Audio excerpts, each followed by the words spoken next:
अगर मैं आपसे सवाल करूं कि योग क्या है, तो शायद आप में से कई लोग कहेंगे व्यायाम का एक तरीका, खुद को स्वस्थ रखने की एक तकनीक। लेकिन थोड़ा दिमाग पे और जोर दीजिए, योग शब्द में ही योग की पूरी पूरी परिभाषा जुड़ी है। योग का अर्थ होता है जोड़ना।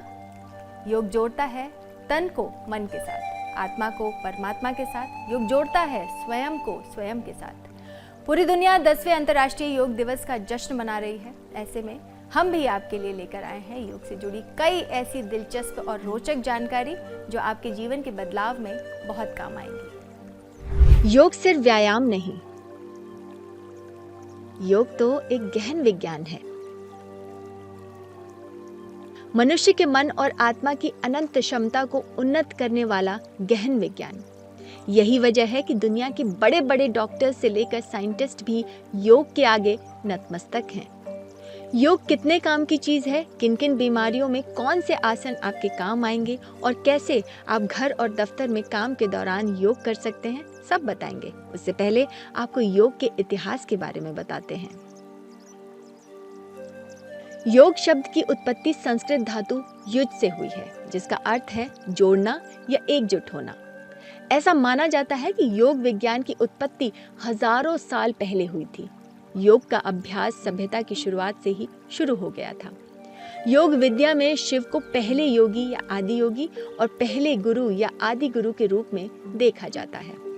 महर्षि पतंजलि के अनुसार योग भारतीय ज्ञान की 5000 साल पुरानी शैली है। योग से संबंधित सबसे प्राचीन ऐतिहासिक साक्ष्य सिंधु घाटी सभ्यता से प्राप्त वस्तुएं हैं, जिनकी शारीरिक मुद्राएं और आसन उस काल में योग के अस्तित्व के प्रत्यक्ष प्रमाण हैं। ये तो हुई योग के इतिहास की बात। वहीं बात करें आधुनिक युग की, तो स्वामी विवेकानंद ने शिकागो के धर्म संसद में अपने ऐतिहासिक भाषण में योग का उल्लेख कर सारे विश्व को योग से परिचित कराया। महर्षि महेश योगी, परमहंस योगानंद, रमन महर्षि जैसे कई योगियों ने पश्चिमी दुनिया को प्रभावित किया और धीरे धीरे योग एक धर्मनिरपेक्ष सिद्धांत के रूप में दुनिया भर में स्वीकार किया गया। 11 दिसंबर 2014 को भारतीय प्रधानमंत्री नरेंद्र मोदी ने संयुक्त राष्ट्र संघ की महासभा में 21 जून को अंतर्राष्ट्रीय योग दिवस मनाने का प्रस्ताव रखा था, जिसे 193 देशों में से 175 देशों ने बिना किसी मतदान के स्वीकार कर लिया था। यूएन ने योग की इम्पोर्टेंस को स्वीकारते हुए माना कि योग मानव स्वास्थ्य व कल्याण की दिशा में एक संपूर्ण नजरिया है। तो देखा आपने कैसे न सिर्फ भारत बल्कि पूरी दुनिया आज योग का लोहा मान रही है। वैज्ञानिक भी मानने लगे हैं कि यदि नियमित योग किया जाए तो व्यक्ति मानसिक और शारीरिक रूप से हमेशा स्वस्थ रह सकता है। इसी के साथ ही वो जीवन में सफलता हासिल कर सकता है। तो चलिए आपको कुछ ऐसे आसन बताते हैं जिनके रोजाना इस्तेमाल से आप स्वस्थ रह सकते हैं। संपूर्ण विश्व में योग की धूम है। पूरब से लेकर पश्चिमी देशों तक योग और योगासन को लेकर उत्साह है, क्योंकि ये लोगों के जीवन और व्यक्तित्व को बदल रहा है। अब बात उन बीमारियों की जो आज हम में से अधिकांश लोगों के जीवन का हिस्सा बन गई हैं। आप अपने आसपास नजर दौड़ाएंगे तो आपको हर दूसरा शख्स या तो डायबिटीज या तो थायराइड या फिर हाइपरटेंशन का मरीज मिलेगा। जंक फूड, अनियमित दिनचर्या इसकी वजह है। तो आइए जानते हैं कुछ ऐसे आसन जिनके जरिए आप इन बीमारियों से निजात पा सकते हैं। सबसे पहले बात घर घर में पाई जाने वाली बीमारी डायबिटीज की। माना जाता है कि डायबिटीज ऐसी बीमारी है जिसका कोई इलाज नहीं है। वास्तव में आप इंसुलिन प्रतिरोधक का इलाज नहीं कर सकते, लेकिन अपने ब्लड शुगर को कंट्रोल कर सकते हैं। योग की मदद से बॉडी का ब्लड शुगर आसानी से कंट्रोल किया जा सकता है। डायबिटीज को कंट्रोल करने के लिए सबसे आसान और फायदेमंद आसन है कपालभाति। कपालभाति करने के लिए पद्मासन में बैठकर दोनों हाथों से चित मुद्रा बना लें। गहरी सांस अंदर की ओर लेते हुए झटके से सांस छोड़ें। इस दौरान पेट को अंदर की ओर खींचें। अगर आप कपालभाति करने की शुरुआत कर रहे हैं तो 5 से 10 मिनट ही अभ्यास करें और समय के साथ अभ्यास को बढ़ाएं। धनुरासन यानी धनुष जैसा आसन। इसमें शरीर की आकृति सामान्य तौर पर खिंचे हुए धनुष के समान हो जाती है। ये आसन करने के लिए सबसे पहले पेट के बल लेट जाएं। अब अपने पैरों को घुटनों से मोड़कर हाथों से पैरों को पकड़ लें और सांस लेते हुए सिर, छाती और जांघ को ऊपर उठाएं। इस स्थिति में जितनी देर संभव हो रहने का प्रयास करें। अपने घुटनों को मोड़कर पीठ के बल लेटें। अब अपनी बाहों को ऊपर उठाएं और अपनी कोहनियों को मोड़ें। अपनी हथेलियों को अपने सिर के अलावा अपने कंधे के स्तर से ऊपर फर्श पर रखें। अब सांस लें और ध्यान से अपने धड़ को ऊपर उठाएं। अपनी रीढ़ की हड्डी को ऊपर उठाएं। डायबिटीज के साथ ही एक और बीमारी है जो लगभग हर घर में पाई जाती है, वो है हाइपरटेंशन यानी ब्लड प्रेशर। आपका ब्लड प्रेशर हाई रहता है तो 5-5 मिनट तक अनुलोम विलोम योग करें। अनुलोम विलोम एक ऐसी एक्सरसाइज है जिसे करने से लंग्स हेल्दी रहते हैं और बॉडी में ऑक्सीजन का प्रवाह सुचारू रूप से होता है। इसे करने से ब्लड प्रेशर कंट्रोल होता है। सबसे पहले शुद्ध हवा में आरामदायक स्थिति में बैठें। इसके बाद दाएं अंगूठे से अपनी दाहिनी नाक को बंद करें। अब बाईं नासिका से सांस को भीतर तक खींचें और फिर अनामिका उंगली से बाईं नाक को बंद करके अंगूठे को दाईं नाक से हटाकर सांस छोड़ें। इस योगासन के अभ्यास के लिए सबसे पहले किसी शांत और हवादार जगह पर बैठ जाएं। अपनी आंखें बंद कर लें। अब अपनी तर्जनी उंगलियों को दोनों कानों पर रख लें। मुंह को बंद रखते हुए नाक से ही सांस लें और बाहर छोड़ें। ध्यान रखें कि सांस छोड़ने के दौरान ओम का उच्चारण करें।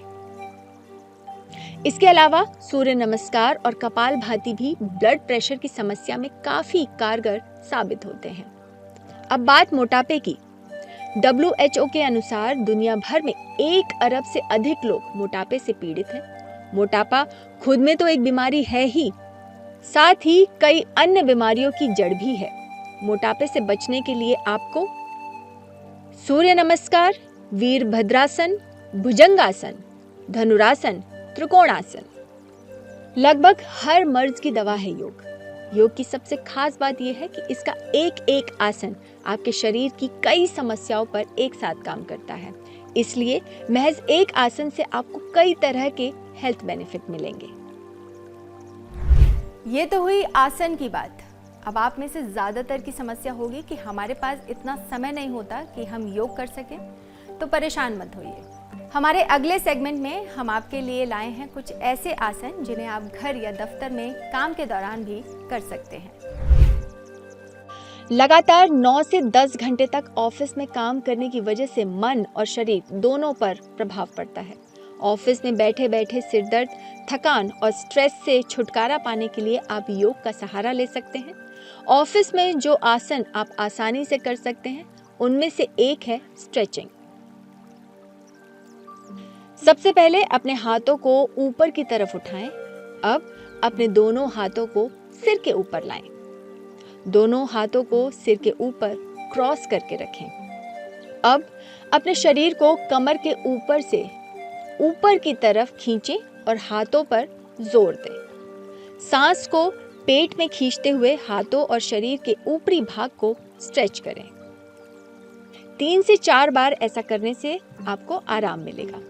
दूसरा आसन है चेयर पोज।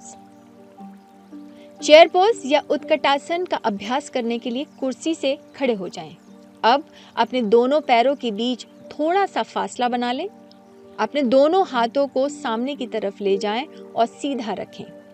अब आप अपनी कमर को इस स्थिति में लाएं जैसे आप कुर्सी पर बैठे हों। इस स्थिति में बने रहें।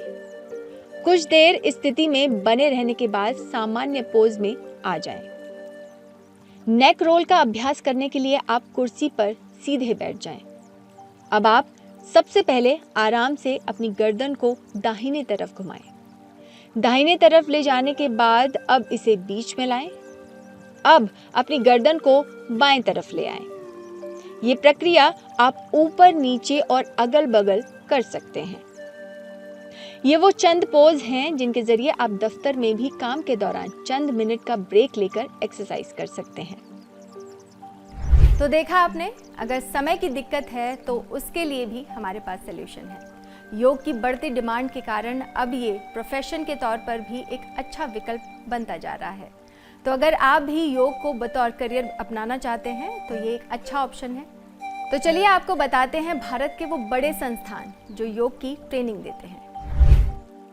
योग एक ऐसी साधना है जिसे अपनाकर हर कोई मानसिक और शारीरिक स्वास्थ्य हासिल कर सकता है। अगर आप भी योग सीखना चाहते हैं तो देश में कई ऐसे प्रसिद्ध योग केंद्र हैं जहां योग की ट्रेनिंग दी जाती है। परमार्थ निकेतन आश्रम, ऋषिकेश। देवों की भूमि उत्तराखंड में संत सुखदेवानंद जी महाराज ने साल 1942 में इस केंद्र की स्थापना की थी। इस केंद्र में 1000 से अधिक कमरे हैं। परमार्थ निकेतन आश्रम में योग और आयुर्वेद के भी प्रशिक्षण दिए जाते हैं। ईशा योग केंद्र, तमिलनाडु। तमिलनाडु के कोयंबटूर में ईशा योग केंद्र है। इस केंद्र पर भी आप योग सीख सकते हैं। बड़ी संख्या में लोग योग सीखने के लिए ईशा योग केंद्र आते हैं। महाशिवरात्रि पर यहाँ उत्सव जैसा माहौल रहता है। भगवान शिव को योग गुरु माना जाता है। इसके लिए ईशा योग केंद्र में भगवान शिव की विशाल प्रतिमा स्थापित है। योग इंस्टीट्यूट, मुंबई। मुंबई के सांताक्रूज में योग इंस्टीट्यूट है। इतिहासकारों की माने तो ये दुनिया का सबसे पुराना योग इंस्टीट्यूट है। इसकी स्थापना सन 1918 में श्री योगेंद्र जी ने की है। उस समय से आज तक योग इंस्टीट्यूट में योगा सिखाया जाता रहा है। स्वामी विवेकानंद योग अनुसंधान संस्थान, बेंगलुरु। स्वामी विवेकानंद योग अनुसंधान संस्थान एक डीम्ड विश्वविद्यालय है जो स्वामी विवेकानंद की शिक्षाओं पर आधारित योग के अध्ययन के लिए समर्पित है। विश्वविद्यालय देश के सबसे प्रतिष्ठित योग प्रशिक्षण केंद्रों में से एक है। विश्वविद्यालय योग चिकित्सा में BSCA, योग में MD और योग में PhD जैसे कई पाठ्यक्रम संचालित करता है। पतंजलि योग पीठ, हरिद्वार। पतंजलि योग पीठ में सभी बीमारियों के इलाज योग द्वारा कराए जाने का दावा है। बीमारी के लिए यहाँ महर्षि पतंजलि चरक संहिता और सुश्रुत संहिता जैसी प्राचीन चिकित्सा पद्धतियां अपनाई जाती हैं। ये संस्थान अत्याधुनिक मशीनों और उपकरणों से भी पूरी तरह से लैस है। स्वामी रामदेव और आचार्य बालकृष्ण ने पतंजलि योग पीठ ट्रस्ट की स्थापना 4 फरवरी 2005 को की थी। ऐसे में सोचिए, अगर बचपन से ही आपके बच्चों को योग की ट्रेनिंग दी जाए, उसे उनकी दिनचर्या का हिस्सा बना लिया जाए तो लाइफस्टाइल डिजीज से बच सकते हैं। योग बीमारी को जड़ से खत्म कर देता है। अगर बीमारी हो भी जाए तो दवाओं के साथ योग करने से बीमारी जल्द ठीक हो जाती है। तो आइए आप और हम इस अंतर्राष्ट्रीय योग दिवस के मौके पर ये प्रण लें कि योग को अपने जीवन का हिस्सा बनाएंगे। कैसी लगी आपको हमारी ये इस रिपोर्ट? वीडियो पसंद आया तो उसे लाइक करें। ऐसी ही इंफॉर्मेटिव और इंटरेस्टिंग वीडियो के लिए चैनल को सब्सक्राइब करें।